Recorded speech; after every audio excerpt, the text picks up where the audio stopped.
Hello दोस्तों, स्वागत है आपका। आज हम देखेंगे, पढ़ेंगे पंचनद द्वारा निर्मित जो पंच दोआब हैं, उन दोआबों के बारे में हम पढ़ेंगे।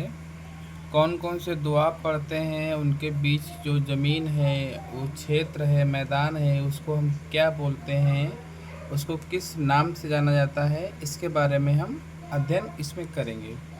तो आइए हम स्टार्ट करते हैं और हम देखते हैं कि ये हमारी कौन सी नदी है। ये हमारी जो है सिंधु नदी है। कौन सी नदी है ये सिंधु नदी है। और ये अरब सागर में जाके अपना जल गिराती है। इसको जल कहाँ से मिल रहा है? तो एक है तिब्बत में मानसरोवर झील, है ना, मानसरोवर झील है, और कैलाश पर्वत के पास में। तो यहीं से ये जल लेते हुए और ये जाते हुए ये जाके ये अरब सागर में अपना जल गिरा देती है। और इन नदियों को याद करने के लिए क्या करना रहता है, इनको आपको क्रम से ही याद करना है। जैसे सिंधु है, झेलम है, चेनाब है, रावी है, ब्यास है, सतलज है। अगर आप इनको क्रम से याद करेंगे तो आप इन दुआबों को भूलेंगे नहीं और आपको आराम से याद हो जाएगा। जैसे मैंने यहाँ लिख लिया है तो आप भी लिख लीजिएगा। जैसे सिंधु, झेलम, चेनाब, रावी, ब्यास, सतलुज। आइए हम देखते हैं कि इन दो नदियों के बीच के जो मैदान है, जिसको हम दोआब बोलते हैं, उन दोआबों को किस नाम से जाना जाता है। तो हम देखते हैं जो सिंधु और झेलम के बीच में आप ये देख रहे होंगे, ये सिंधु है और ये झेलम है, जो हमने ये पॉइंट में कर रखा है। ये इस मैदान को हम क्या बोला जाता है, या हम क्या बोलते हैं, तो इसको हम बोलते हैं सिंधु सागर दोआब। तो सिंधु सागर दोआब किन दो नदियों के बीच में है? एक है सिंधु और दूसरी है झेलम। हमें याद करना है, इनको भूलना नहीं है। नेक्स्ट हम देखते हैं चाज दोआब पड़ता है। तो चाज दोआब किन दो नदियों के बीच में है? तो एक है चेनाब, दूसरी है झेलम।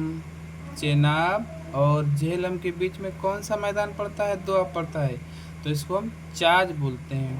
ये कैसे याद करना है? देखो, चा यहाँ पर आ रहा है और जहाँ चा यहाँ पर है, तो चा और ये जा को आप झा समझ सकते हैं। तो चाज जो दोआब पड़ता है वो झेलम और चेनाब के बीच में पड़ता है।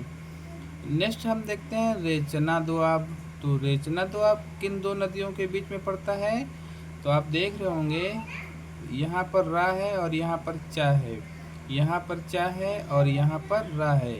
तो यहाँ इससे आप इसको याद कर सकते हैं, रेचना दोआब। तो रेचना किन दो नदियों के बीच पड़ता है? चेनाब, रावी। चेनाब, रावी कौन सा ये मैदान है, कौन सा दोआब है? तो इसको हम रेचना दोआब कहते हैं। आइए हम नेक्स्ट देखते हैं। तो ये एक बारी दोआब है। अब बारी भी बहुत ईजी है, इसमें ज़्यादा कोई ना समझने की कोई समस्या ही नहीं है। आप देखेंगे यहाँ बा है और यहाँ पर बा है, यहाँ पर रा है, यहाँ पर रा है। तो बारी दोआब किन दो नदियों के बीच में पड़ रहा है? तो रावी और ब्यास के बीच में जो मैदान पड़ रहा है, उसको हम बारी कहते हैं। नेक्स्ट हम देखते हैं बिष्ट दोआब। तो आप देख रहे होंगे बिष्ट दोआब का जो निर्माण हो रहा है इस मैदान का, तो कैसे है? तो ब्यास और सतलुज, ब्यास सतलुज, बा से ब्यास, सा से सतलुज, बा से ब्यास, सा से सतलुज। तो आप इसको ऐसे याद कर सकते हैं। और ये सतलुज नदी जो है राकसताल झील पड़ती है तिब्बत में, वहीं से निकलते हुए ये आके जो है ये चेनाब में मिल जाती है। आप देख रहे होंगे, एक चीज़ आपको और याद रखना है कि झेलम किस में मिल रही है? तो झेलम चेनाब में मिल रही है। रावी किस में मिल रही है? तो रावी चेनाब में मिल रही है। और आपको यहाँ याद रखना है कि सतलज में जो नदी मिल रही है वो ब्यास नदी मिल रही है। और सतलज नदी किस में मिल रही है जाके? ये भी चेनाब में मिल रही है। और ये हमारी कौन सी? सिंधु नदी है। आइए इन दुआबों को मैंने अलग से नोट डाउन कर रखा है, तो आप इनको देख पाएंगे और आपको अच्छे से याद हो जाएगा। तो पहला है सिंधु सागर दोआब। तो इसमें कौन सी दो नदियाँ मिलती हैं? सिंधु और झेलम नदी मिल रही है। चार दोआब को हम देखते हैं, तो चार दोआब में कौन सी नदियाँ मिल रही हैं? तो झेलम और चेनाब मिल रही है। नेक्स्ट हम देखते हैं तो रेचना दोआब। रेचना दोआब में कौन सी दो नदियाँ मिल रही हैं? तो एक चेनाब है, दूसरी हमारी रावी है। नेक्स्ट हम देख लेते हैं बारी दोआब है। तो बारी दोआब में कौन सी दो नदियाँ मिल रही हैं? एक तो रावी है और एक ब्यास है। रावी और ब्यास नदी मिलके बारी दोआब का निर्माण कर रही है। और नेक्स्ट हम देखते हैं बिष्ट दोआब। इसको क्या हम बोलते हैं? बिष्ट दोआब। तो बिष्ट दोआब का जो निर्माण हो रहा है किन दो नदियों के बीच के मैदान से हो रहा है? तो आप देखेंगे ब्यास नदी और सतलुज नदी, इन दो नदियों के मिलने से बिष्ट दोआब का निर्माण हो रहा है। आइए हम एक बार और रिकॉल कर लेते हैं, तो आपको याद रहेगा। इनका क्रम याद कर लीजिएगा, क्रम बहुत पूछा जाता है। जैसे सिंधु, झेलम, चेनाब, रावी, ब्यास, सतलुज।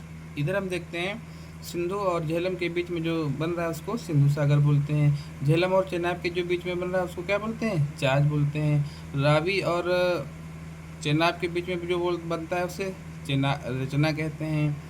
ब्यास और रावी के बीच में जो बन रहा है उससे बारी कहते हैं। ब्यास और सतलज के बीच में बिष्ट दोआब बन रहा है। तो आप इसको इस तरीके से याद कर सकते हैं। बाकी जो आपको जैसा अच्छा लगे वैसा याद करिएगा, और एक दो बार आप इसको पढ़ेंगे, आप याद कर लेंगे, नोट डाउन कर लेंगे, आपको याद हो जाएगा। हेलो दोस्तों, आपको कैसा लगा? अच्छा लगा हो तो लाइक करें, शेयर करें, चैनल को सब्सक्राइब करें। Thank you.